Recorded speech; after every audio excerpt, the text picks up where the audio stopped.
तो बच्चों अब हम रिलेशन निकालेंगे इस क्वाड्रेटिक पॉलिनोमियल का, क्वाड्रेटिक पॉलिनोमियल के जीरोस का रिलेशन निकालेंगे क्वाड्रेटिक पॉलिनोमियल के कोफिशिएंट से। ठीक है, तो कोफिशिएंट कौन है? a, b, c, ये कोफिशिएंट है और जीरोस इसके कौन है? अल्फा, बीटा इसके जीरोस हैं। एक मैं इक्वेशन लूं, ठीक है, एक इक्वेशन अगर मैं लूं 4x square, quadratic equation 4x square minus का 20x और माइनस का 24, ठीक है, इसके जीरोस हम निकालें अगर तो कैसे इसके जीरोस निकालेंगे? ठीक है, इसके जीरोस निकालने के लिए हम इसके फैक्टर करेंगे, तो इन दोनों का मल्टीप्लाई करते हैं, 24 का इंटू 4 से करते हैं बच्चों, तो क्या आता है? 96। ठीक है, अब हम क्या करें? 96 के फैक्टर करें। मैं तुम्हें ये जो इसको हम बोलते हैं स्प्लिटिंग मेथड, ठीक है, स्प्लिटिंग मेथड या फैक्टराइजेशन, इसका फैक्टर हम कर रहे हैं, तो इस मेथड को बोलते हैं स्प्लिटिंग मेथड। ठीक है, तो हम यहाँ पे क्या करेंगे? 4x square as it is ऐसे ही नोट कर देंगे, माइनस ऐसे ही रहने देंगे, ये 20 की जगह छोड़ दो और x ऐसे ही लिखो, माइनस ऐसे ही लिखो, 24 ऐसे ही लिखो, ये माइनस आपका यहाँ पर भी आ जाएगा। ठीक है, अब हम क्या करेंगे? ये माइनस यहाँ भी है। अब हम क्या करेंगे कि दो नंबर यहाँ ऐसे लिखने हैं जिनका मल्टीप्लाई करें, तो जो इन दोनों का मल्टीप्लाई आया है मतलब 96, तो यहां जो दो नंबर लिखूंगा मैं उन दोनों का मल्टीप्लाई भी 96 आना चाहिए। लेकिन एक शर्त और है यहाँ पे कि उन्हीं दोनों नंबर को सब्ट्रैक्ट करके 20 भी आ जाना चाहिए। तो मैं यहाँ पे लिख सकता हूं 24 माइनस 4, क्योंकि 24 इंटू 4 कितना हो जाएगा? 96 हो जाएगा, और 24 से 4 जाएगा तो कितना हो जाएगा? 20 हो जाएगा। तो अब यहाँ पर हम लिखेंगे 4x स्क्वायर माइनस का 24, और यहाँ हो जाएगा ये माइनस, यहाँ मल्टीप्लाई करेगा और यहाँ मल्टीप्लाई करेगा, तो ये हो जाएगा माइनस का 24x, और यहाँ पे हो जाएगा प्लस का 4x minus 24।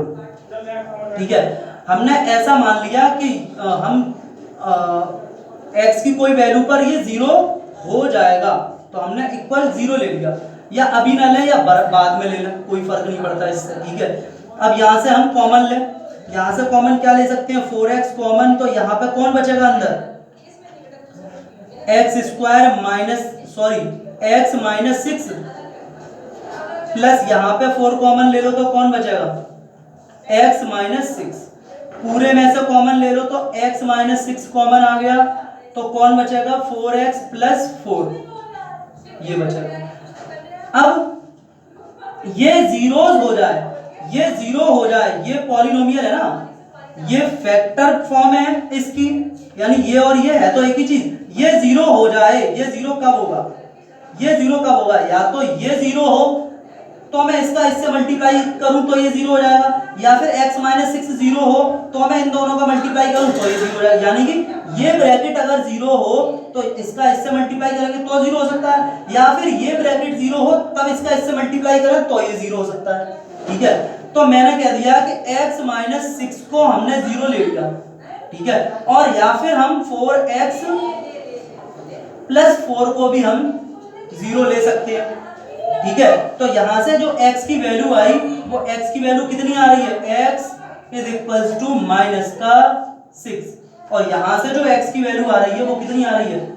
x is equals to minus का 4, 4x इज इक्वल्स टू, तो x is equals to minus 4 upon 4, ये कैंसिल, तो x is equals to minus 4। अब एक चीज और, इस फैक्टर को क्या हम ऐसे नहीं लिख सकते? इसमें से 2 निकाल लें अगर बाहर, इसमें से 2 निकाल लें बाहर, तो हम इस फैक्टर को कुछ ऐसे लिख सकते हैं कि 2 इंटू एक्स माइनस 6, और यहाँ पे 2 कॉमन इसमें से भी ले लिया तो ये बचेगा 2x, या हम इसमें से 4 बाहर निकाल लें तो यहाँ पे बच जाएगा आपका x प्लस 1, तो ये बचा। ठीक है, यानी कि एक वैल्यू ये कोई कांस्टेंट आ रहा है साथ में, और ये x माइनस 6 और x प्लस 1 आ रहे हैं साथ में, और x माइनस 6 मतलब कि ये हो गया कि ये अल्फा है, ये जो x माइनस 6 है, x इक्वल्स टू माइनस 6 है, तो यहाँ पे जो -6 है वो क्या है, सॉरी यहाँ पे प्लस का 6 आएगा, ठीक है बच्चों।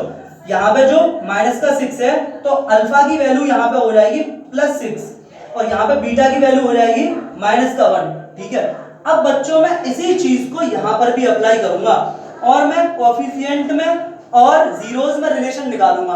किस तरीके से कि हमने देखा यहाँ पर कि अल्फा की वैल्यू ये आ रही है और अल्फा की वैल्यू ये आ रही है, ठीक, बीटा की वैल्यू ये आ रही है, sorry, alpha is equals to यहाँ पर 6 है तो बीटा इज इक्वल्स टू यहाँ पे -1 है, ठीक है। और एक साथ में कोई कांस्टेंट है, वो कांस्टेंट कभी कभी 1 भी हो सकता है। अगर मैं यहाँ पे ये वाली इक्वेशन, ये वाली पॉलिनोमियल ले लूं x² + 5x + 6, ठीक है, तो देखना बच्चों यहाँ पे किस तरीके से हम करेंगे इसको। इसके जीरोस अगर हम फाइंड करें तो इसके जीरोस किस तरीके से फाइंड होंगे, x² प्लस यहाँ पे 5 की जगह छोड़ के सब कुछ एज इट इज उतार लेते हैं हम लोग, फिर x और यहाँ पे हम ये वाला प्लस यहाँ लिखेंगे क्योंकि यहाँ प्लस होता है तो हम यहाँ भी प्लस लिखते हैं और ये भी प्लस और ये प्लस। यहाँ दो नंबर ऐसे लिखने हैं जिनका मल्टीप्लाई करें तो जो इन दोनों का मल्टीप्लाई आ रहा है वही इन दोनों नंबर का भी मल्टीप्लाई आना चाहिए, लेकिन ऐड करने से यहाँ 5 हो जाना चाहिए। तो यहाँ पे हो जाएगा ये 3 और 2, 3 2 जा 6 और 3 और 2 5 हो रहा है, तो x² + 3x + 2x + 6, ठीक है। यहां से मैं कॉमन लूं और यहां से कॉमन लूं, यहां से कॉमन लूं तो x कॉमन हो जाएगा तो ये x + 3 बचेगा, यहां से मैं कॉमन लूं तो 2 कॉमन हो जाएगा तो यहां पर भी x + 3 बचेगा। पूरे से कॉमन ले लूं तो x + 3 कॉमन हो जाएगा तो यहां पर x + 2 बच जाएगा।